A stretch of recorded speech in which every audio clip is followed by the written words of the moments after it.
maono yako, jinsi ya kuweka kulea na kufikia maono yako. Wakati niliandaa na somo hili nikajiuliza nafundisha nini, lakini wacha tujifunze kwa kadri ya Roho Mtakatifu, maana ndiye mwalimu ambaye yuko hapa anatufundisha. Bwana Yesu asifiwe sana. Maono na ndoto na mipango au na viunganisha vyote. Maono, malengo au mipango na ndoto ambazo kila mmoja anatamani kufika. Napozungumza nimetoa ushuhuda mfupi wa maisha yangu. Huo ushuhuda mfupi wa maisha yangu, hayo yote ni product, ni matokeo ya maono ambayo niliandika mwaka 2013. Ni maono ambayo niliandika mwaka 2013. Niliandika vitu fulani 2013. Na nikaanza kuviishi vile vitu nilivyoviandika, nikiwa na imani kwamba kuna siku moja nitafika sehemu moja. Kuna siku moja nasimama sehemu fulani. Kuna siku moja nitakuwa mtu wa aina fulani. Bado sitafika, bado sitamaliza safari, lakini ndipo katika mipango na nikataka kufikia safari niliwahi kuiandika siku moja. Bwana Yesu asifiwe sana. Na mambo yangu sio haya, bado sitafika. Kuna mtu mmoja akaniambia, bado natamani kuhubiri nchi ya bado sana, ndio ninaanza safari. Bado natamani kufika wewe kwenye bado sana, ndio naanza safari. Leo nikwambia kitu kimoja, wanafunzi uko mahali hapa, jiamini na tambua kwamba bado hujafika, ndio kwanza unaanza safari. Bado hujatimiza, ndio kwanza unaanza namna ya kutimiza za kutimiza. Bado hujashika, ndio kwanza unatengeneza mazingira ya kushika za kushika. Bwana Yesu asifiwe. Maono na malengo na mipango yamejaa katika maeneo mengi sana. Na tutajia maeneo machache ambayo yaandike tu. Andika, sitakwambia maana ya maono. Mimi ni mwinjilisti, kwa hiyo unaona fundisha kimwinjilisti kwa hivi. Tutaenda kibabebaba kwa hivi. Ndio mwinjilisti ndio huduma yangu, kwani mimi ndio mwalimu ninaanza kufeki. Mimi ni mwinjilisti. Sigombani na mtu. Andika mambo yafuatayo. Maeneo ambayo unaweka maono, malengo au mipango.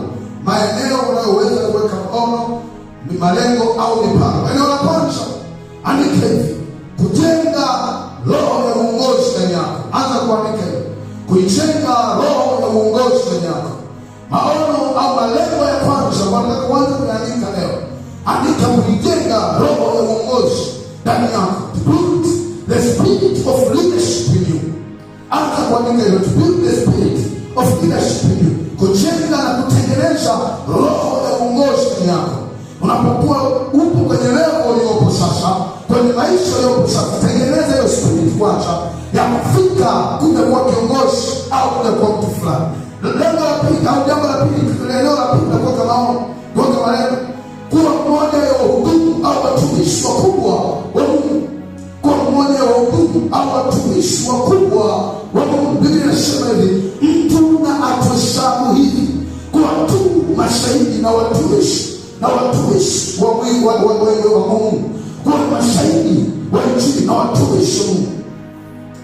Lengo la pili ni kujenga maono ya kuwa mtumishi mkubwa wa Mungu au kutumika katika kazi ya Mungu au kufanya kazi ya Mungu. Hilo ndio la pili. Andika kwamba lazima ujifunze kufanya, kuandaa moyo wako kutumika, upande mipango yako, kufanya kazi pamoja na Mungu. Mwambie mwenzako, kufanya kazi pamoja na Mungu. Afuongezea tena kuwa mtumishi au mfanya kazi wa Mungu. Andika hiyo. Mwambie mwenzako, kuwa mtumishi au mfanya kazi wa Mungu. Naomba tuende hivyo. Ni la pili, kuwa mtumishi au mfanya kazi wa Mungu. Bwana asifiwe sana. Hayo ni maono ambayo unaweza kujiwekea. To be a servant of God. Kuwa mtumishi wa Mungu. To be a minister of God. Kuwa mtumishi wa Mungu, mpenda kazi wa Mungu, mfanya kazi wa Mungu. Wakati Mungu anatafuta wafanya kazi duniani, basi kwenye mipango ulionayo, moja ya mpango ni kwamba siku moja Mungu atambue kuna mfanyakazi wake duniani, kuna mfanyakazi wake Mariani sekondari, kuna mfanyakazi wake Muungano sekondari, kuna mfanyakazi wake Himode, si Mwanga, si wapi, shule yoyote uliopo. Mungu anapatafuta wafanyakazi katika maono ulionayo, akukute uko mahali pale kuna mtu ambaye anataka kumtumikia. Bwana Yesu asifiwe. Na eneo la tatu, maono katika maisha ya fedha. Maono katika maisha ya fedha. Maono katika maisha ya fedha. mipango mikakati katika maisha ya fedha. What I know, I don't know. Sidhani kama kuna mmoja ana mpango wa kuja kuwa maskini kwenye maisha yake. Hayuko hata mmoja. Maono juu ya fedha, mipango juu ya fedha, plans concerning money. Pesa unazalishaje? Wanataka sasa ulete una pesa. Unajisikia? Ninaanza kusema hivi. Kuna vitu vinaongeza confidence kwenye maisha ya watu. Kimojawapo ni pale unapokuwa na kitu ndani yako. If you have something, you have confidence. Kama una kitu una ujasiri. Kama una kitu unajiamini. Unataka kujiamini mbele ya watu, lazima una kitu cha kujiamini mbele yao. Kama hauna kitu cha kujiamini utatia aibu. Bwana Yesu asifiwe sana. Make sure you have something in your life. Kwa maono katika eneo la fedha. Jambo la nne, jambo la tatu nani? Jambo la nne, maono katika maeneo ya mahusiano au ndoa. A vision concerning marriage. Maono katika eneo la ndoa.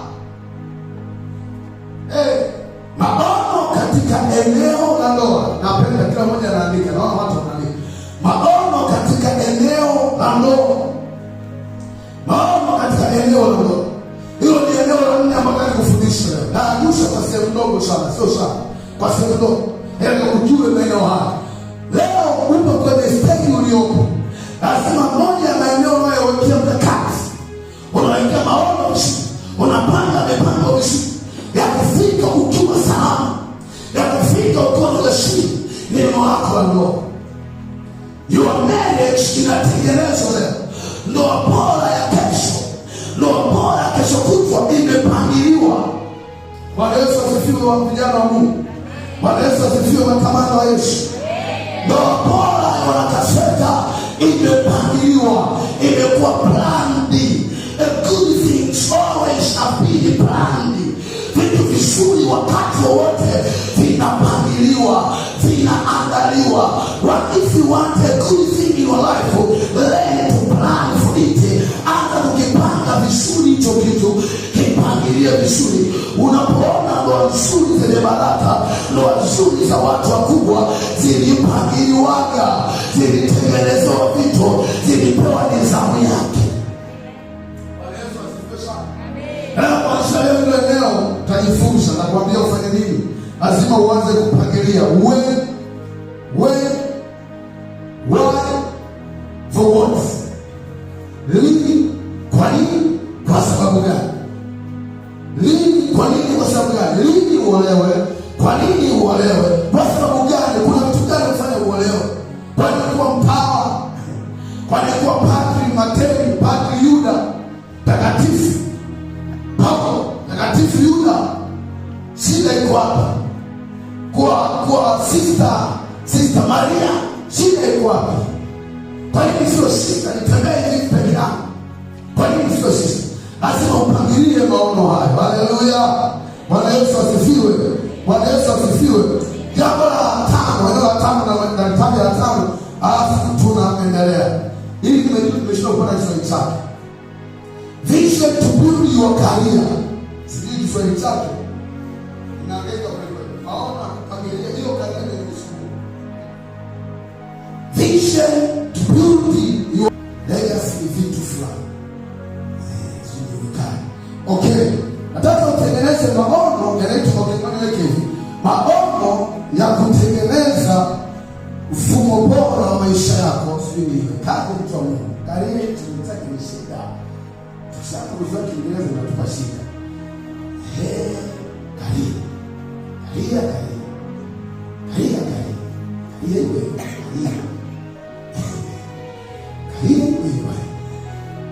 Okay, wewe ni nani? Una nini? Una vitu gani? Wewe ni nani? Una nini? Una vitu gani?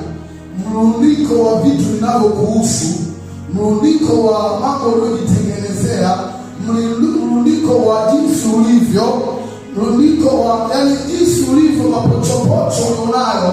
That's all about your career. Yukoje huyu mtu, anatembeaje, anaishije, anawazaje, anakaaje, akikaa mbele za watu anakaaje, akiongea anaongeaje, mtazamo wake ukoje. Huo unaweza ni mrundiko wa hilo neno career. Bwana Yesu asifiwe sana. weka hivyo huko ndani.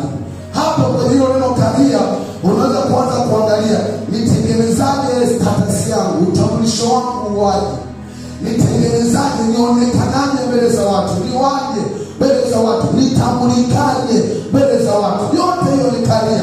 Watu wakiniona nionaje, yote hiyo ni kalia. Watu wakinisikia wanisikiaje, yote hiyo ni kalia. Wanataka kunielewa wanielewa, yaani ni mjumlisho vitu vingi ndani yako. Bwana Yesu asifiwe sana. Unaweza kuanza kutengeneza namna watu wakuchukulie, namna watu wakuone, namna watu wakutambue, namna watu wakuelewe, namna watu wajue ulivyo. Hayo yote ni maono lazima ujifunze kuyatengeneza. Siku moja nikajiuliza swali, mimi ni mwinjilisti, kuna wainjilisti wengi Tanzania. Je, mimi ndio mwinjilisti wa aina gani? Na nielewa nikisema kuna wainjilisti wengi Tanzania, wainjilisti wengi duniani, wainjilisti wengi Afrika.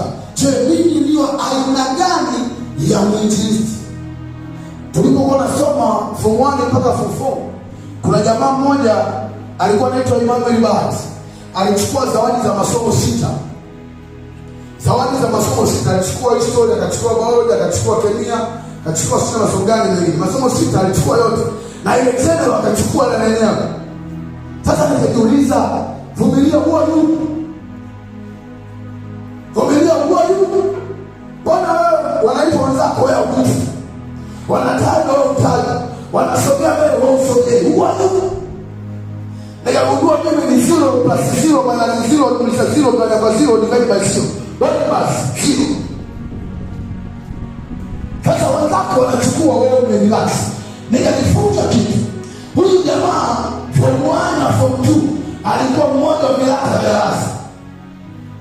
Alipofika form 3 akafanya self determination, akajitambua, akaamka usingizini. Jamaa alikuwa anapiga mshuko wa kufa mtu. Tumetoka pale matokeo yakaenda kuchange. Hizo inapokea 97, hizo 98. Huyu jamaa anasomana na mwalimu, alianza kubadilika, alitengeneza kitu tofauti, aliamua kubadilisha namna anavyoonekana mbele za watu. I want you today kubadilisha namna watu wanakuona, kubadilisha namna watu wanakutambua, kubadilisha namna watu wanakusikia. Change your status, change your attitude from now.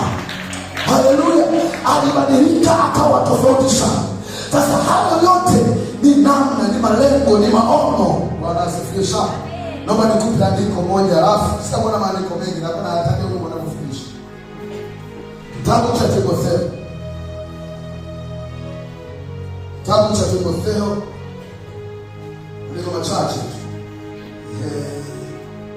Timotheo, huyo ni ndugu yetu Timotheo wa pili, sura ya 4, mstari wa kwanza, mstari wa 7. Timotheo wa pili sura ya 4, ule mstari wa 7.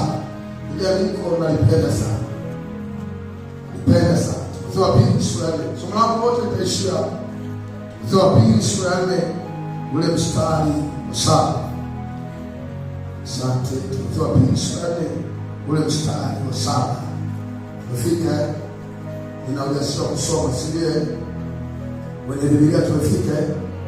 Timotheo wa pili sura ya 4 mstari wa 7. Biblia inasema, bali wa kwanza sema, nimevipiga vita vilivyo vizuri, mwendo nimeumaliza, imani nimeilinda. Natosha, sasa mfupi sana. Nimevipiga vita vilivyo vizuri. Namba 1. Namba 2, mwendo nimeumaliza. Namba 3, imani nimeilinda. Andika hiyo vitu vitatu. Andika vita, mwendo, imani. Vitu vitatu. Andika hiyo vitu vitatu. Vita, mwendo, imani. 3 things. Vita, mwendo, imani. Paulo mwandishi wa kitabu cha Timotheo. Timotheo mwandishi wa kitabu, lakini nyaraka za Paulo kwa Timotheo, wakati anaandika anasema, nimevipiga vita vilivyo vizuri. Swali la kwanza nikajiuliza, ni vita gani mwandishi alikuwa anapigana navyo? Ni vita gani mwandishi alikuwa anapigana? Na lengo la hiyo vita ni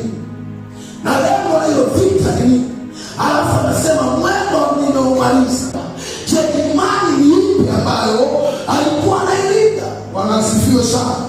Alikuwa analinda imani gani? Wakati tunasafiri mwanafunzi Biblia. Nasoma theology, nasoma chuo cha Biblia. Lakini sasa napata tafsiri ya mambo haya.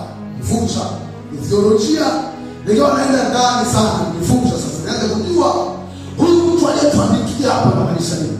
Lakini mimi nilipata kwenye mtazamo wa maono. Bwana Yesu asifiwe. Kwenye mtazamo wa maono. Jambo la kwanza, vita nimepiga. Vita nimepiga, tafsiri yake kuna vitu kwenye maisha yako unavipambania. Kuna mambo kwenye maisha yako unayapambania. Kuna ndoto kwenye maisha yako unayapambania.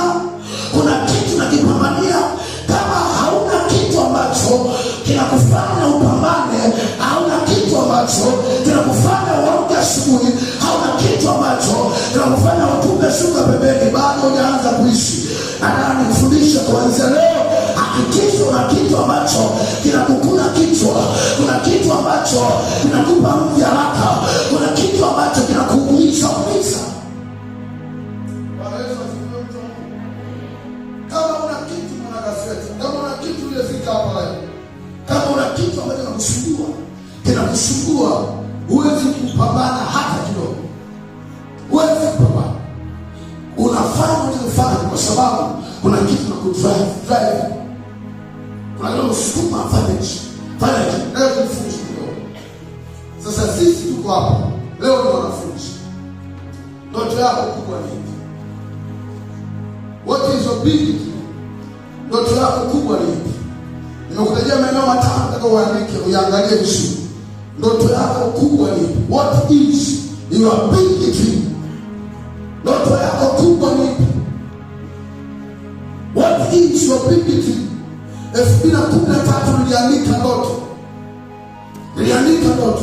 Nilipoandika ndoto, ile ndoto nikaanza kuishi. Nilipofika sehemu nikakutana watu walionilisha chakula kwenye ile ndoto niliyokuwa nayo. Mtu mmoja anaitwa Mersa Otabe. Ni Nigeria huyo baba. Alifundisha kitu, don't remember where, Nigeria au Zimbabwe. Sikumbuki vizuri tafasiri. Alifundisha kitu, anasema 20th century vision, maono ya miaka 20. Alipoandika na mimi nikatengeneza vizuri. Nikaandika ndoto yangu 2013. Nikiwa namaliza form 4 nikaandika ile ndoto. Anaanza kuwa nani baadaye? Nifanye nini? Nikifika wapi? Niwaje? Nifikaje? Nikaandika ndoto. Ile ndoto nikaanza kuifanya hivi. Nikaanza daftari yangu yote nikaandika. Nikaanza kuandika 2023. Ndoto niliandika 2013. Lakini maono yalikuwa yanafika ukomo 2023. Kwa nini nikawa naandika ndoto 2023. Jina langu pale mwaka ule tarehe 2 mwezi wa 3 2023. Nikawa naweka 23. Kila sehemu. Nikafika chuo kikuu wakati nilizo wenzangu. Mbona unaandika 23? Mbona 23? Nikamwambia I have something kwa 23. Bwana Yesu asifiwe. Kama tuko pamoja tupongeze mikono chini. Asante. Nikamwambia I have something kwa 2023. Bwana mimi siku moja nilikuwa nafanya kazi.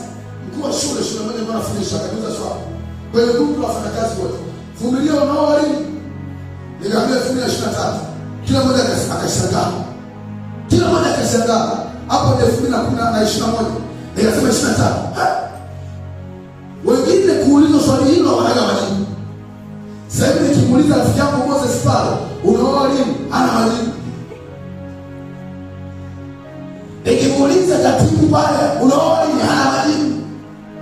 Ukikosa majibu ya maswali makuu, you are not a human being na unaanza kuishi pale. Wewe ni mnyama na mtu. We are born to solve problems. We are born to know the solutions of hard issues. Tumezaliwa tukatua matatizo. Tumezaliwa kwa majibu ya maswali ambayo dunia haina majibu yake. Hilo ulivyozaliwa. Wherever there is problem, that is where there is solution. Penye matatizo liko penye majibu na opportunities ziko hapo. Kwa ujifunze kuangalia matatizo yalipo, usiangalie uzuri ulipo. Yatafute matatizo, alafu tengeneza majibu. Hapo ndipo wewe ulipo. Bwana Yesu asifiwe. Nikawaambia na wao 2023. Wakacheka, nikatuma vimbo nikakucheka. Wale wakacheka, nimepanga 2023. 2023. Are you serious? Amen.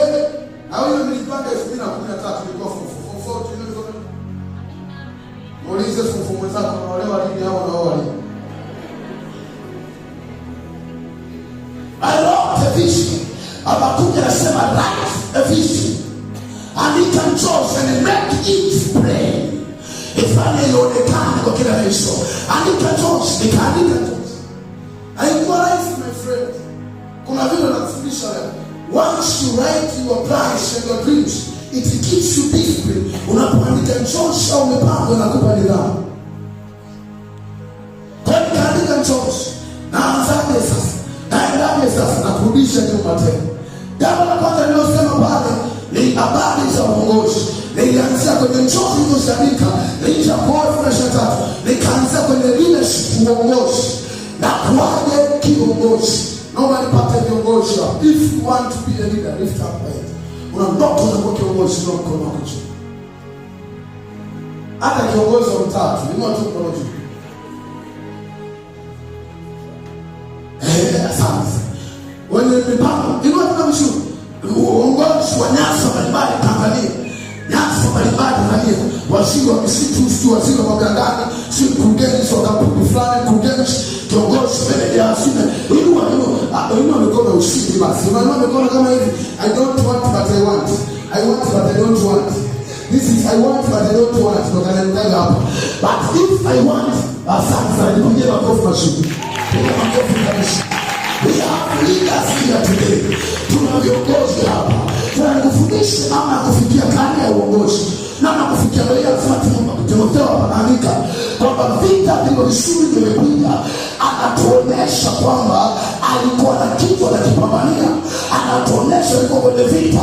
Anapigana vita gani ya kuwa kiongozi. Takuaje kiongozi. Takuaje kiongozi. Jambo la kwanza, anza kuwa kiongozi kuanzia sasa. Utakuaje? Anza kuanzia sasa. Anza kuwa kiongozi. Anza kutengeneza mambo kiongozi. Anza kutembea kiongozi. Anza kuzungumza kiongozi. Anza kuwaza kiongozi. Unaelewa vizuri? Anza kutembea kiongozi. Anza kuzungumza kiongozi. Anza kuwaza kiongozi. Ukiona sehemu kuna tatizo, tukuulize wewe, tatua kiongozi. If you want to be a leader, kesho yako anza kuwa kiongozi leo. Viongozi wengi unaoona leo walianzaga kidogo kidogo. Na mimi nikajiwekea kimoja wapo. Ndakuwa kiongozi wa nini? Kwenye maeneo gani? Kwenye vitu gani? Nikaandika ndio kiongozi wapi na wapi. Siku moja nilipofika advance, ile spirit ya uongozi nimeshaandika 2013. Roho ya uongozi iko ndani yangu. Nimetoka kiongozi kwa uongozi, nafika advance. Nikakuta wanafunzi shuleni ndio ibada mazungumzo tu. Wanachelewa kuja ibada. Nikaenda kwa makamu mkuu wa shule. Nikamwambia hivi, naomba nafasi nigombea niwe kiongozi wa mambo ya dini. Niwe kiongozi wa mambo ya dini. Why? I see a problem. Nimeona tatizo sasa. Na niwe kiongozi wa mambo ya dini hapa shuleni. Watanyoka hapo wanazurura muda wa ibada. Nina roho ya uongozi. Sitaki kuona useme mahali kwa. Nikamwambia nipe nafasi. Nikaenda pale sasa shuleni hapo kwa hicho cheo. Shule ilikuwa na hicho cheo na kitabu. Nikamwambia nipe nafasi. Sasa kwa nini? Angalia unga sasa 6:05. Watu sasa kama wako tuweze wala wanasoma nipe nafasi. Nijue nafanya. Angalia bwana nafasi. Sasa ndio nitajipa uongozi mwenyewe. Sijapata kaanza kwa sisa mna ibada ndio madarasa mna ibada I have a spirit of leadership na roho ya uongozi. Sasa kama wanakasifata wanakaa kwa nini wenzako wamelala mna ibada wamelala hata waamshi wa not a leader. If you want to be a leader you're not a leader. Anza kwa kiongozi. Bwana Yesu asifiwe. Nikafika chuo kikuu sina uongozi wote. Nikapiga hesabu nikaangalia. Kwa kiongozi gani sasa hapa chuo? Kwa kiongozi gani? Nikaangalia. Nikaona kuna kamtaa fulani kana kiongozi. Na kamtaa kana kiongozi. Nikaenda nikasema naomba niwe mbunge wa wanafunzi mwaka wa 3 wote. Nikaingia hapo. jina langu likapitishwa kwenye kamati. Baadaye nikajikuta ni mbunge wa wanafunzi mwaka wa 3. Nina cheti cha ubunge, moja ya sifa nilionayo, cheti cha ubunge wa chuo kikuu. Kwa nini? Ile spirit ya uongozi ilikuwa ndani yangu, na siwezi kukaa bila kufanya mambo, siwezi kukaa bila kuwajibika, lazima niwajibike. Kwa hiyo nikaingia kwenye uongozi. Nilipofika kwenye tambia, mimi niliingii kama chama, kama kiongozi baraka, naingia kama kiongozi wa kuwachallenge viongozi. Haya, kikao ilikuwa kikosa kuvumilia, sio kikao kinapoa. Nikifika kwenye hicho kikao, my friend, kama umeficha hela fulani utatoa. Nilikuwa na question, maswali magumu kwenye kikao, na wahoji maswali magumu. Kwa nini nchi hapa? Kwa nini nchi hapa? Kwa nini nchi? Kwa nini? Walikuwa wanachimbia maswali, lakini mpaka leo wanakumbuka aina ya uongozi wangu, jinsi nilivyokuwa na challenge kwenye kikao, na wachallenge kwenye vikao. Sasa kama wanataka kiongozi, anza leo. Gombea kama uongozi wa bodi. Umonta unapinde shaka monta. Shaka monta. Yaani umonta ni kama. Monta kule sekondari, kama monta. Yote hadi kiongozi wa bodi. Nao kujiweke ufanye hivyo. Tafuta nafasi, pendekezo, anza uongozi kwanza. Anza kujichomeka huko. Tafuta nafasi. Mwalimu nipe hii nafasi. Mimi mwalimu nakuhakikishia hata kamanda anapiga kelele mwalimu achie kazi. Sasa ikifika mwalimu achie kazi, nitawanyoosha sasa ikifika wote hapo shule. Niachie, hujachaguliwa kwa kiongozi wa nidhamu. Ile sasa nipe nafasi ya kusimamia wao ngege shule. Unaanzia hapo shuleni. Wanasema shule imenyoka Kiingereza tu.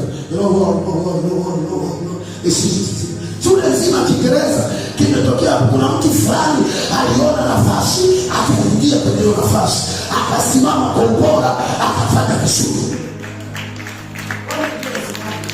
Biblia inasema chochote ambacho mkono wako unakufanya, kifanye kwa bidii. Chochote unaweza kufanya, kifanye kwa bidii. You are a leader. Weka maono kwenye neno la uongozi. Weka mipango. Na kwa mtu fulani, anza mapema kidogo mwanangu. Taratibu. Weka maono yako. Bwana asifiwe. Bwana Yesu asifiwe. Huko sio kwa maandiko sana. Tunaenda taratibu. Nikasema jambo la pili, nisimame hapo maono kwenye nini? Maono kwenye nini? Maono kwenye nini? Maono kwenye nini?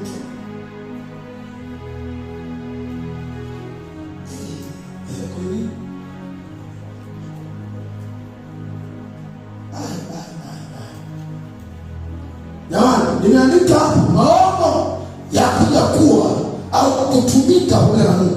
Kuwa mtumishi mkubwa, kutumika, nikasisitiza kufanya kazi pamoja na Mungu. Bwana Yesu asifiwe. Okay. Evangelist, lift up your hands.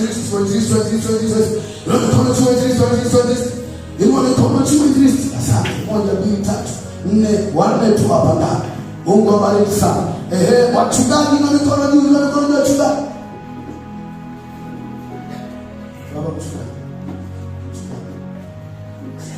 Pastor Alex, kuna watu baba. Kuna watu meisha. Wachungaji na mikono juu, tumtie moyo mchungaji Alex. Hai, kazi yuko pale. Asante. Walimu hapa sikanaji watu. Walimu wa neno la Mungu. Yuko pale. Sio walimu wa professional. Kazi ya walimu ni walimu napiga chaja. Walimu wa neno la Mungu. Ina mikono juu. Hapa kosi asante.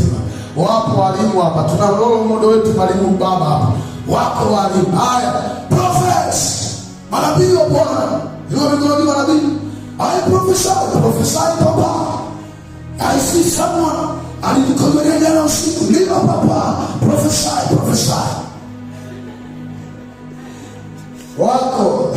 Wako haya. Manabii wa Bwana. Abakia mmoja tu Bwana, wengine wote manabii wa bahari. Nabaki peke yangu nabii wa Bwana. Mitume wa Bwana, mitume. Hapa hamna mtu. Huduma hii sasa inapigwa vita. Watu kunisha mkono wanaogopa. Maana vita yake sio ndogo. Kitu wa mtume na nabii. Mtume gani? Tuambie vizuri. Tuambie vizuri mtume gani? Hamna mitume hapa. Okay. Sawa. Tunakuja kwenye neno huduma. Na nifundishe power au talanta. Lakini mbali sio huduma ziko tano. Kwa mujibu wa Biblia wa Efeso sura ya 4, 11 na 12 na 13 hapa. Alafu ameandika kwenye 12, lengo la hizo huduma ili kuwasaidia wengine, kazi ya huduma itendeke, mwili wa Kristo ujengwe. Lazima ujifunze kujua kama una huduma ndani yako, lengo la hiyo huduma ni nini. Anasema kazi ya huduma itendeke, mwili wa Kristo ujengwe, watakatifu wakamilishwe. Maana huduma inakamilisha mwingine, ulichonacho kukamilisha mwingine. Ndio maana anapoanza ajifunza kwa namna kufikia ile maono.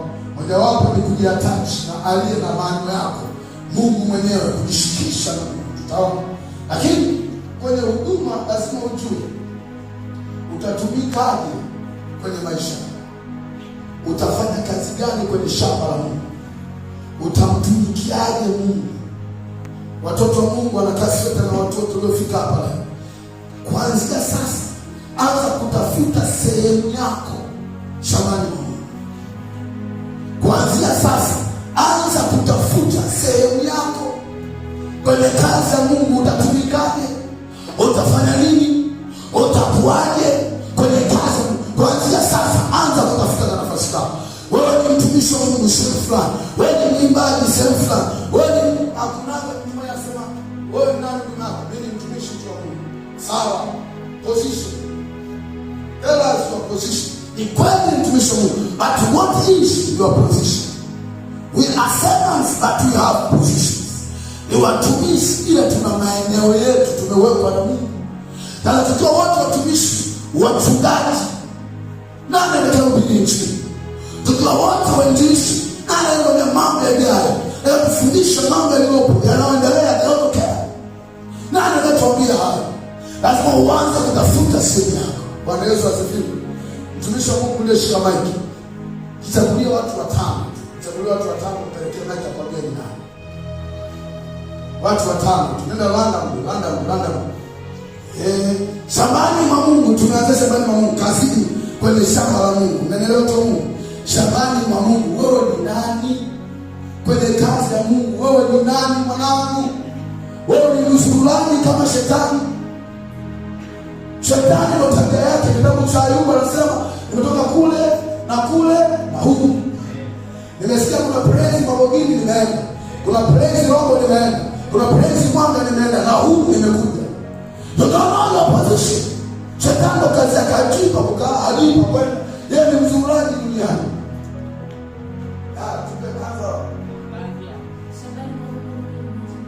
Amen. Piga makofi moja. Kofi moja. Tele wa mwingine. Baba ongeza speed. Fika tu popote pale. Hata kama unaongeza sura.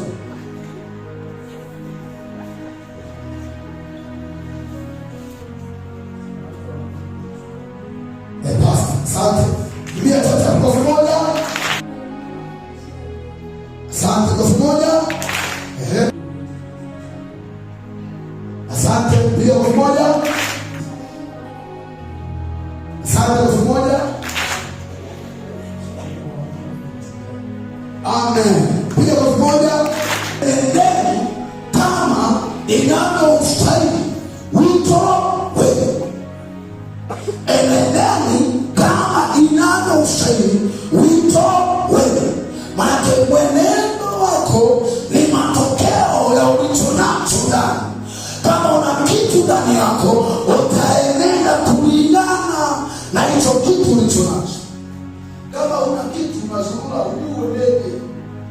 Kama una kitu ujue utembeaje. Utatembea hivi kwa sababu ujue utembeaje. Unaelewa? Utatembea unanesa hivi kwa sababu ujue utembeaje. Unatembea unalewa miguu hivi kwa sababu ujue utembeaje. Lakini ukielewa wito ndani, utakufundisha namna kutembea. Ukijua huduma yako kwa Mungu, itakufundisha namna kutembea. Mimi nilipojua nini injilisti. Nilipojua nini injilisti, nifanyaje sasa? Nikao nafika wa injilisti. Role models haitoshi. Wainjilisti nafundisha, kuna mtu ni mwinjilisti anafuatilia manabii, mitume, wachungaji, walimu, yeye ni mwinjilisti. Hana hata mmoja anayemfahamu mwinjilisti. Umjibu jinsi hata mmoja anayemfahamu. Wewe unajiita mwinjilisti, unajua hata mwinjilisti. You are not evangelist. Nakufundisha wewe. Kama wewe ni mwinjilisti, anza kutafuta wainjilisti. Anza kuwafahamu wainjilisti. Anza kuwachua wainjilisti. Wamebeba nini? Wanafundisha nini? Wanakuaje kulaje? Maisha yakoje? Leo vizuri mtu. Mwinjilisti yote kama kwa mfano mimi nafahamu wengi sana. Wengi ndio kufuatilia. Hata nikafika nikachagua mmoja kati ya wainjilisti wengi ni wasikiliza. Nikamchagua Reinhard Bonnke. Kwa nini Reinhard Bonnke? Kwa sababu moja, anahubiri kweli ya Yesu. Anamfunua Yesu. Anamuelezea Yesu. Anamtafsiri Yesu. Bwana Yesu asifiwe. Injili tunasema watamfahamu wakimsikia, watampokea wakimwelewa. Wasipokielewa wanachokielezea hawatakiamini. Ukisema mwamini Yesu na umuelewe Yesu na mhubiri, hakuna haja ya kumwamini Yesu. Mchungaji amesema wainjilisti wasome maandiko. Wainjilisti wanasema mbao, wanajua niko moja wanatembea nao. Nini watofauti? Nishamaliza Biblia mara 2 sasa, mara 3 kumalizia. Na huo ni mkakati kwamba mwinjilisti yoyote lazima awe na maandiko mengi kuliko mtu yoyote. Hii ni hapo mimi. Mwinjilisti yoyote lazima ashike kichwani kwake maandiko mengi kuliko yoyote. Kwa nini? Mimi hapa nimekusomea Timotheo 2 sura ya 4 mpaka 7. Humo ndani kuna maandiko mangapi? Mpaka 6. Sasa hiyo ndo kazi moja. Mwinjilisti akija na ubiri nusu saa, maandiko ya kutosha, atatoa bila kusoma Biblia kichwani hapo. Kichwani anashika hiyo ni kazi ya kwanza mwinjilisti. Kwa hiyo ndio kushika maandiko. Mimi ndio ninashikana. Sasa ndio siku ya kushika maandiko. Nilikuwa nashukuru kichwa kwa kweli. Na tuzo na zawadi msapata kutaja maandiko. Haya maandiko matendani. Maandiko 100 mfululizo bila kupumua. Baada ya tunashika Yohana 3:6. Kwa maana Yesu Mungu akuja hapo tukasoma Petro 5 kwa maana sina Warumi 1:16 kwa maana sina Injili. Akuja hapa taja maandiko kama mashine. Nitaja misitu amelikuwepo. Wainjilisti wote lazima mtusome maandiko. Lazima uelewe neno la Mungu. Lakini wainjilisti wako tu ndio hasa leo nafundisha. Mwinjilisti sio kufoka. Nakwambia tadambi.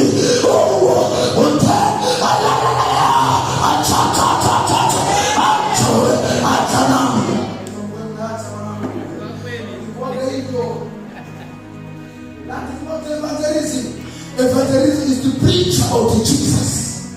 That is evangelism. Injili ni kumtafsiri Yesu kwa jamii ulionayo. Injili ni kumsema Yesu. Watu watamuelewa Yesu wako ni upi. Nasema watamuelewa Yesu kwa kama kumfunua, sio kuwafokea. Wasinjimia menda jana. Zani msinjia niko menda jana. Hiyo walevi wote na waambia menda jana. Menda jana na waambia mtachoma moto ni. Give them medicine, wape dawa. Dawa ni Yesu kufunuka ndani yao. Hiyo ndio dawa ya kuacha kile. Hatuhubiri wapo ndio wahukumiwe. Tunawahubiria waokolewe, waje kuhukumiwa kwa haki. Usiende kuwahubiria na hukumu. Usihukumu hata. Wape dawa, waambie Yesu anawapenda ni watu. Yesu ndiye mhubiri. Nilikuwa nafanya sehemu moja nikamwambia kwa 3 kwamba Yesu ndiye mhubiri. Kwa nini tofauti na watu wengine? Kwa nini umpokee Yesu? Kwa nini umpokee Yesu? Very good question, evangelist of master. Azao kwa nini umpokee Yesu? Sio mtume. Sio paroko. Kwa nini Yesu? Hilo jibu lazima uwe nalo. Hakuwepo mkombozi yoyote mbinguni na duniani isipokuwa Yesu. Kwenye Ufunuo Yohana sura ya 5, ukianza mstari wa kwanza pale mpaka 10 pale, Yohana analia anasema, hakuona mtu juu mbinguni wala duniani mwenye uwezo wa kufungua vitabu na mihuri yake. Alilia sana. Alafu malaika mmoja akatokea akamwambia Yohana, usilie. Lazima niko simba wa kabila la Yuda aliyechinjwa hapa na kitabu kufungua mihuri zake. Yohana anahubiri. Angalia hiyo status, manake kumbe walikuwepo wengi waliopimanishwa kwenye hiyo position, lakini mshindi kati ya wote ni Yesu Kristo. Bwana Yesu asifiwe. Unapohubiri injili mwanangu, lazima ujue kwa nini unahubiri injili, na huyo anayehubiri ni Yesu. Kwa nini unahubiri? Usiwe tu mwinjilisti kwa sababu unasikia mwinjilisti fulani. Tafuta kwenye moyo wako, kwa nini mimi ni mwinjilisti? Na bebaje mwinjilisti? Na kuwaje mwinjilisti? Na tembeaje kwenye huduma hiyo mwinjilisti? Tafuta. Mwalimu kadhalika. Ndio mwalimu kama Makasege. Ndio mwalimu kama mwalimu nani? Je, kuna walimu gani? Kwa nini huyu na sio huyu? Kwa nini huyu na sio huyu? Ndio anaanza kuuliza nani ndio mdogo wako? Lucy Natasha. Mfano Lucy Natasha. Na mmoja anatokea Kenya. Disemba tulimemba na nifanyia hata mingi sana. Nikamuuliza why Lucy Natasha? Not a problem kwa mdogo wako Lucy Natasha. Kwa nini Lucy Natasha? Okay. Baba niulize ni swali. Nani unamfuatilia kwenye kategori yako, kwenye eneo ambalo Mungu amekuweka? Nani unampenda kuliko wote? Waimbaji tunaonekana juu, waimbaji. Somo linaanza kuwa tamu, atapunguza mikono. Waimbaji ndio mikono juu. Sawa. Mic yangu naomba isipige. Ndio mikono juu. Asante baba. Ndio mikono juu waimbaji. Asante sana. Tafuta inua usishushe. Nenda chapa watu sisi. Akutajie tu ni nani anayemfuatilia, anampenda kuliko wote. Lema Sifuku, asante. Tutapiga makofi baadaye. Jerry Wanga, asante. Tafuta baba, kimbia. Waimbaji vipi? Bela Kongo, asante. Nani? Rudia. Ani, asante. Naomi Rain, wengine sio hivyo. Tafuta njoo ukamia huko. Inua tena waimbaji. Bela Kongo, twende hapa. Jerry Wanga, Israel Boy. Kamge. Hivyo. Chilolo, asante. Tatafuta mtu mmoja na msaidia hivi. Pokrament, asante. Bwastaki, asante. Huyo sio mwimbaji, weka huyo kuonyesha. Weka pose. Hapo tunaanza. Twende pamoja watu wa Mungu. Na nielewa vizuri, nazungumza kuweka maono katika eneo la huduma, kutumika na Mungu. Anza na huyo aliyesema wa mwisho. Nani ndio mdogo wako? Swali langu la pili, kwa nini Joel Lwaga na sio Bwastaki? Na sio mtu mwingine. Kwa nini Joel Lwaga?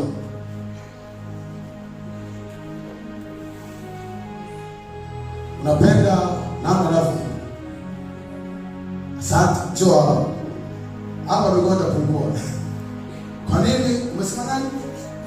Bwastaki. Kwa nini?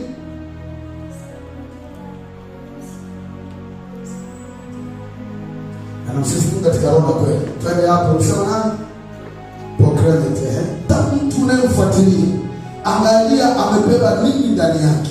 Kuanzia maisha yake ya nje, kuja kwenye anachokisema, kuja anachokiishi kwenye maisha yake. Yeye mkoje? Kwa mfano kuzungumza huyu, kwa nini nimfuatilie huyu na sio yule? Kama anasema kule vibaya, anasema kule vibaya. Kuna wengine hawana neno lolote kwenye uimbaji wao. Wanaimba ili kufurahisha jamii, watu furahi, watu wacheke, lakini ukiangalia ndani hakuna matokeo ya kinachokiimba. Hakuna neno hata kidogo ndani yake. Tafuta mtu unapomsikiliza huyo, je, anasoma Biblia? Nyimbo zake kuna wimbo wa mstari wa Biblia. Niko naomba mpeleke roho mwangu kwa sababu nyimbo zake zote ni maandiko. Yaani wote nikimbia kama anacheza bado, nyimbo zake zote ni maandiko. Anaijua Zaburi yule mama. Anasoma, anajua maandiko. Atakusomea, atakuimbia. Sasa wewe unaposikiliza mtu fulani, unataka kuja kwa mtu fulani, na mimi nataka kwa mwimbaji mkubwa. Kama nani? Mwimbaji mkubwa kama nani? Kwa nini kama huyo na sio mwingine? Na leo shule, kwa nini kama huyo? Na kitu kingine, ndani yako kuna kitu Mungu ameweka. Hayupo mwenye anacho kama hicho. Okay. Tunaabudu. Kuna huyu anaabudu, kuna huyu anaabudu. Huyu anaabudu na huyu utofauti wao ni nini? Huyu akiabudu anaabudu, mbona hatuendi rohoni? Huyu akiabudu tunaabudu, tunaisha kupiga story, hatuendi rohoni. Kwa nini? Huyu tumeenda rohoni, kwa nini? Tafuta huyu kwa nini na huyu kwa nini, uchague sehemu moja. Unanielewa vizuri? Usiige kwa sababu anaimba, angalia ndani yake au product yake. Matokeo ya mwisho ni nini? Yukoje? Ushirika wake na Mungu ukoje? Ile maneno yako nasema, fuateni wale viongozi nasema ile ndio tunayotania. Lakini igeni mwenendo wao na jueni mwisho wao. Hao viongozi mnaoangalia kama vielelezo, jueni maisha yao. Unaona mtu anamwambia pale, anaanza kwa Kongo sasa. Naomba tujifunze. Kama unamsikiliza, sikiliza, usiache. Lakini kwa nini awe yeye kama kielelezo chako? Tafuta ndani yake kuna kazi yake. Okay, ni hiki na hiki na hiki. Tujifunze kwa Mungu. Mungu ana vitu vya kiroho na kumsaidia kwenda mahali popote. Kuna maneno natoka ulivyo na kataliwa. Kama ndio shule ya kiroho. Moja ya ile furaha. Shule moja ya faraja seminari kwa wanafunzi. Sifahamu furaha kataliwa. Shuka pale. Matokeo yake yule ndio wao atakuwa ile neno la huduma. Wanangu, neno la huduma linatumika kwa Mungu. Sasa mjue unachaguaje watu wa kuongoza kwenye huduma. Ujue unaongozwa na nani, unaendaje. Mimi nilikuwa kaseta hivi, nakumbuka 2000 na mwaka mmoja nilikuwa advance from shift.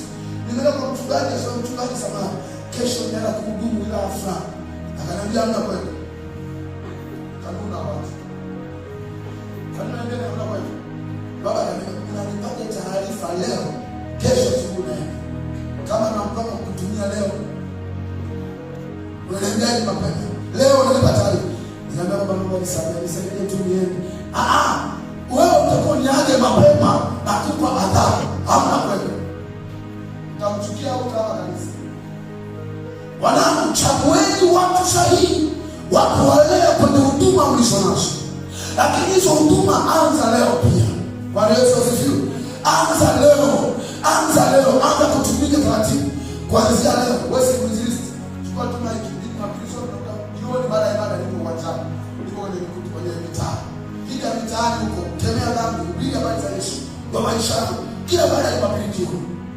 Kila baada ya Jumapili jioni. Wewe ni mwalimu, anza kufundisha taratibu. Anza kuwasaidia watu. Wafundishe taratibu. Kama unataka kuwa matano ndio kaeni hapa mafundisho kwa Mungu. Anza kufundisha. Biblia Yesu hapo upendo ndio nini? Unarudi kwa Wakorintho. Wakorintho wanasemaje? Ametaja aina za upendo, maana za upendo na vipengele vya upendo na maneno ya kupenda. Moja mbili tatu. Unawafundisha taratibu. Omba nafasi kwa shule. Unapenda vitu vingi. Kwa unasumbuliwa na watu wanataka kujibu au nini unaangalia kupata kujibu. Kwa unasumbuliwa hata kujibu wewe au unatafuta nani ahubiri kesho kwa maana mwenyekiti kesho anahubiri peke yake. Wote hapa ni wahubiri. Bwana Yesu asifiwe. Anza kuhubiri pale shule kwenu. Huduma yako itaonekana. Tuende jambo la tatu. Nisema eneo la fedha. Eneo la fedha. Kuna maeneo ambayo ni nyeti. Hili ndio nyeti. Eneo la fedha. Leo uko ulivyo. Unataka kuja kuwa na pesa. Si ndio? Leo uko na pesa. Tumesema hivyo. Wanadamu kumiliki mandinga, gari makaa, gari kali, tembea kama kwa mbinguni.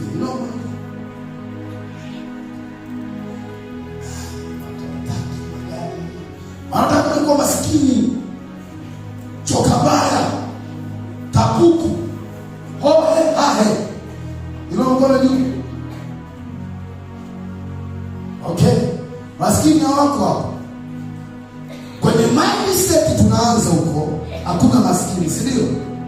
Kwenye reality, uhalisia, maskini wako. Maskini ni yupi?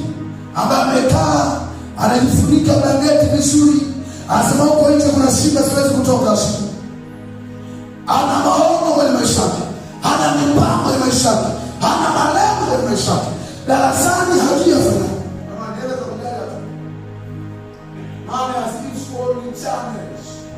Pesa na mikono yake ya kuja. Bwana Yesu asifiwe. Mimi nani ukimkutana kwa 15 leo pita nilikuwa sina hata 100 mfuko. kwa chuo na mambo natoa wallet, anatoa elfu kuna kama laki moja kwenye wallet imekaa haina matumizi. Wewe ni sana. Kwa nini nani? Anajiona nani? Anatamishia na vyela vyake. Naomba nisikilize, unakasifeta. Kuanzia leo anza kuwa na maono ya kufikia hela. Madalili tumeona juu. Asante. Anza kuwa na maono ya kufikia hela. Anza kuwa na maono ya kufikia hela. Ni hela mingi. Siku moja nazungumza maono sasa. Mimi nilianza kusoma na nikajipigia maono, nikasema sisi kwetu tunasoma, familia yetu sisi tuko watoto 7. Kati yetu kaka wa kwanza alishia 7, kaka wa pili akaishia 6, kaka wa tatu akaishia 3, dada yangu akaishia 7, afu mimi nafuata, mimi naishia 3. Angalia kwa mtiririko kalivyokaa. Kwani unatumia darubini kuona utaisha ngapi hapo? Watatu, wadada wa 7, unafuata mimi hapo. Akatoka mtu kwa mtaani akasema hii nyumba sio ya kusoma, hii nyumba ya kupiga vidole na mtaani. Kazi zao ni zingine. Isha shuka tu achie sisi. Nikaambia okay, it's fine. Sasa nafanyaje? Pepa na form imetoka. Moko hivi. Piga 0 sasa 5. Zile ya mwisho kabisa, pepa la moko leo. Nikasema asante Yesu. Maana yale ya familia yanaunganishwa. Tunaunga tena. Nakutaje? Nikaenda ile nekta, nakaribia pepa la mwisho, pre-nekta. Kidivisheni 4 fulani hivi kinaning'inia. Nikatoboa kwenda form 5. Wakaanza wakatoboa. Nikaenda form 5. Alafu nikaona kwa mzee, nikaanza sikia mzee. Kada watoto wako wote wanakuwa na elimu kwa kusoma elimu hapa.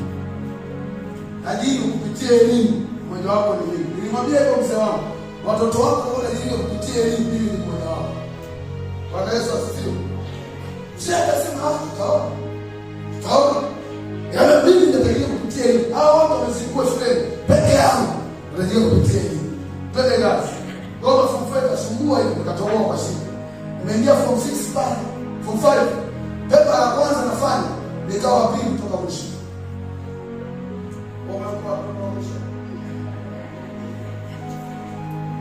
Nikawa pili kutoka mwisho, koma, nasoma engineering.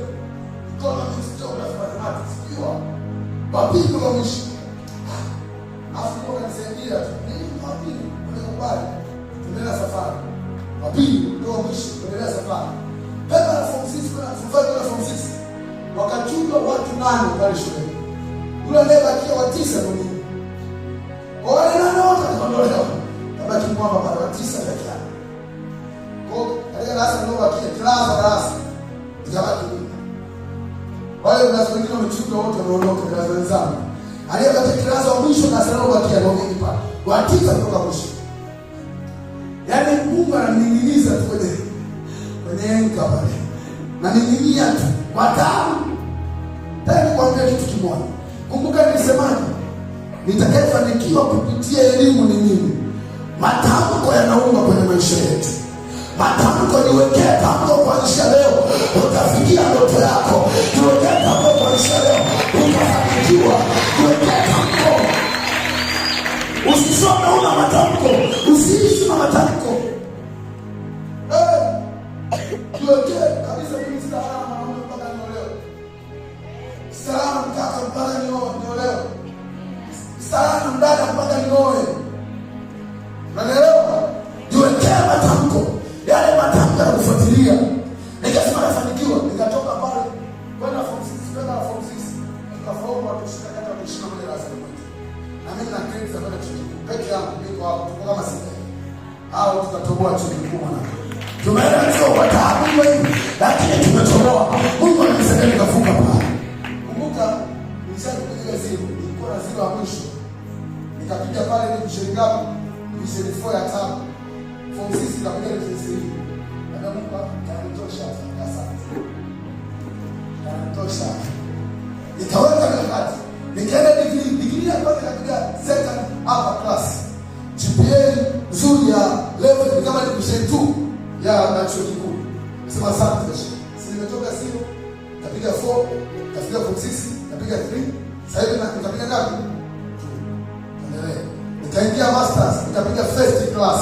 GPA 4.6. First class.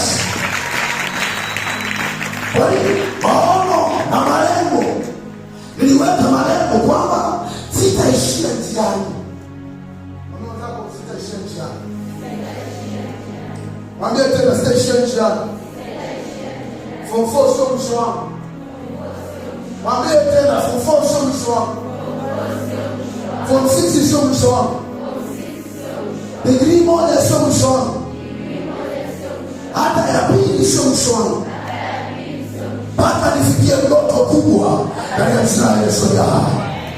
Mpaka ufike kwenye ndoto kubwa, usiishie form 4, hata form 4, hata form 6, hata degree ya kwanza, nenda ya pili mpaka PhD, kama inawezekana nenda uwe profesa.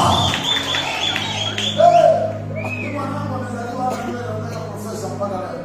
Ana kibali na amezaliwa na mbele hata mmoja. Anafunza kwa kijana mbele hata mmoja. Amwita profesa. Na mtabiria profesa. Mama mke wangu mimi ni assistant director, ni mwalimu wa chuo kikuu na yeye. Na ana masters, baba na mama na masters. Sasa profesa tusikia kidogo. Atakapokuja kusogeza huko mbele, atapanda. Lakini mke wangu ni mwalimu wa chuo kikuu. Mume ni mwalimu wa chuo kikuu. Hela zinaingia kushoto, hela zinaingia kulia. Unatembea Kristo na unanenepa kidogo. Ukiagiza chakula tinyafu kidogo, unaagiza tinyafu kidogo basi. Si ugali na mboga za majani tupita. Si ugali na samaki kama weka samaki, parachichi, maziwa pembeni, mayai. At least unaweka diet. Pesa my friend, money. You have to find money. Weka mipango ya hela na mafunzo wewe. Anza kutengeneza kuanzia sasa. Nikiwa chuo nilikuwa nafanya kazi na wenzangu na kupiga kazi. Ukikuna assignment niletibia chanzo cha fedha zako ni hiyo elimu unayo. Unataka kuwa nani? Unataka GPA gani? Ufaulu gani? Hiyo elimu ni chanzo cha pesa. Chanzo, one of the best sources of money ni hiyo elimu unayo. Kuna mtu mmoja nikamwambia, "That's the first chote bado mpaka sasa." Yaani chote sina hela, sina gari, sina nyumba, nakopa bado nyumba. Ndio wanakuwa kutisha. Inaongeza ndio kwa mkiona sana. Kesho rudi shule. Baba, sio tena baba. Rudi shule mama. Alipia nakata mshahara, nakata ada kwenye mshahara, nakata loli kwenye mshahara, na lipa vyote kwa pamoja. Ndio wewe funda shuleni. Utengeneze hela kwanza, utazitumia. Tengeneza hela kasoma. Kama unataka kusoma soma bila kukatishakatisha, sio na haraka elimu. Sio na haraka maisha. Tengeneza asset kwanza, utakao kupa pesa muda wote. Tengeneza rasilimali, chance na mapato. Kwa pesa muda wote. Kwa tuna wapi? Dunia ina haraka. Vijana tuna haraka. Badala uingie diploma ongeze kitu upate kazi. Tengeneza chanzo kwanza cha fedha, mkongo wa hela. Unaelewa mwana? Tengeneza mkongo wa hela. Mkongo hela muda wote ni elimu. Wewe soma, tutafuta hiyo vidato. Soma tuende kwa ngapi? Soma tuweke malengo ya shule, soma. Ukifika sehemu utaona anatiririka yenyewe. Yaani ni sasa na mtoto wangu kwa mwezi milioni 3 na kama ya account. Alisikia.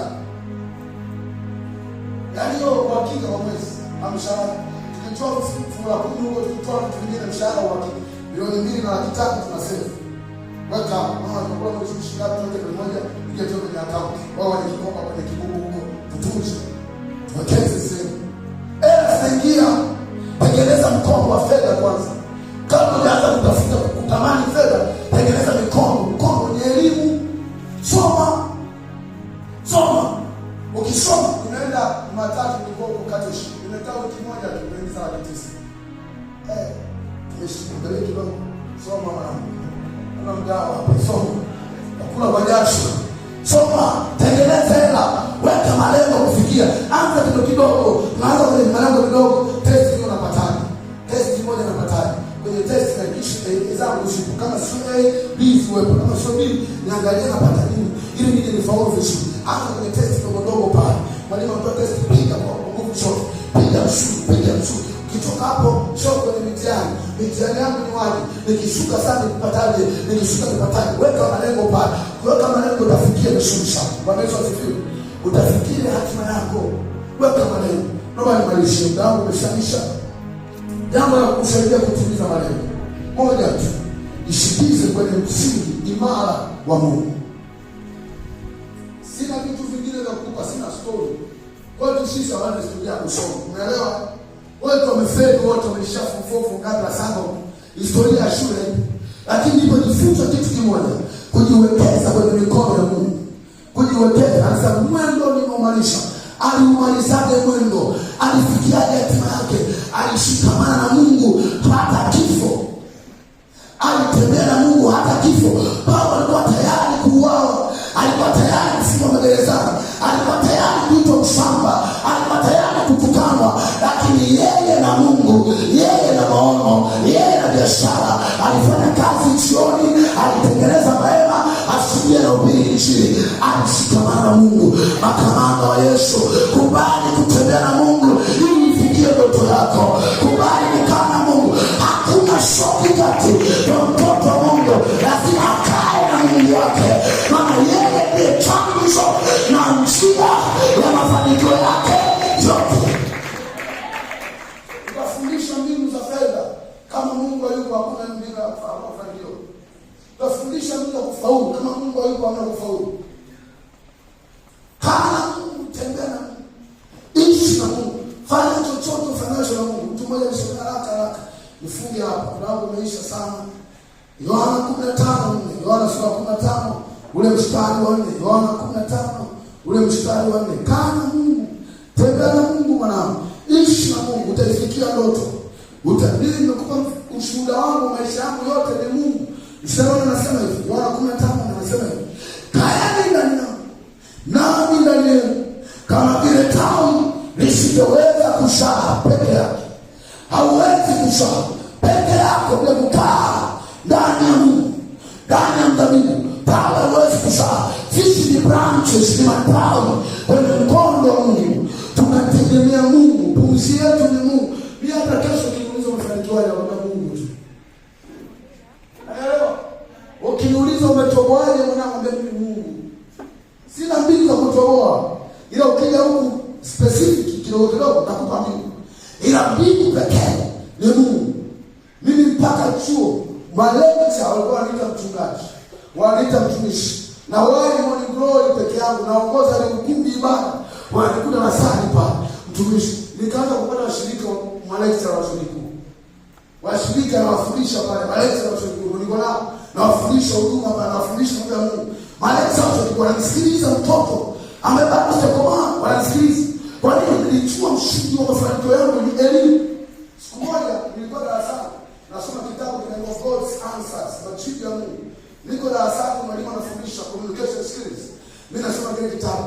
Roho story nikamaliza hicho kitabu nasoma. Mwalimu akanikamata. Wacha kama mwalimu kwenye darasa, nikamata. Yaani ninafundisha unasoma kitabu tofauti na somo langu. Akachukua kitabu ananiambia nifuate usiku. Nikafuata usiku, na mwalimu akaniambia, "Wewe, kwa nini unasoma kitabu? Bahati nzuri, you are innocent boy. Bahati nzuri huna hatia. Bahati nzuri huna makosa. Nimekusamehe, nenda." Angalia bwana, nilikuwa nasoma lakini naelewa na tusikilize. Lakini ile neema ya kutembea na Mungu ndani yangu iliniokoa kwenye ile hatari. Siku moja nilikuwa na mkutano Manyara kule, Dongo Beshi. Nikaomba ruhusa kwa mwalimu mmoja alikuwa anataka test mbili. Kama mwalimu na mkutano wa Injili Manyara. Ananiambia ukienda ambaye alipo na lake halipo. Nikamwambia sawa. Kana mkutano Afrika wa mwalimu Mungu. Akaniambia nisemaje? Ulisema ambaye alipo na lake halipo. Sasa mbona umekuja? Nikamwambia asante mwalimu, nikaondoka. Aliniwekea maksi mwenyewe, nisifanye ile test. Bwana Yesu asifiwe. Alijua nini na kutafuta shoki ukiwepo. Ninaye Mungu ndani yangu. Mwanangu, tembea na Mungu utafanikiwa. Kaa na Mungu utafanikiwa. Ishi na Mungu utafanikiwa. Maono yote ulionayo, tangu kuwa mwalimu mkubwa, kuwa engineer, kuwa pilot, kuwa doctor, whatever you want to be, tembea na Mungu utafanikiwa.